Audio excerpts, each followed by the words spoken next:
an eminent domain case, property first, decision later.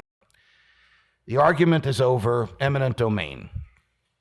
When the king was the king in Great Britain, and he wanted property for his own purposes, he took it. He didn't have to pay for it. He didn't have to go to court. He just took it.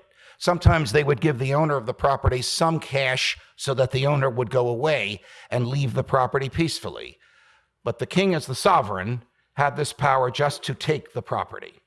Fast forward to 1787, and they're trying to decide what to do with property rights, this new government that we're creating. Should it be able to take property? Madison, no. Jefferson, no. The only legitimate exchange of property for value is one that is truly voluntary. The individual is the highest good. The individual doesn't exist for the country exists to protect the property rights of the individual. Jefferson and Madison's argument. Hamilton's argument is the one that the king made. Well, listen, we've got to build roads and canals. We've got to expand westward. We need a central bank. We need paper money.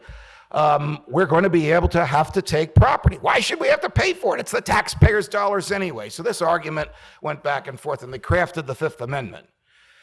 You could argue that the Fifth Amendment is a compromise. You could argue that it permits the exaltation of the state over the individual. It recognizes the right of the government to take whatever real property it wants, but it gives the owner of that property a jury trial and lets a jury decide what the value of the property is.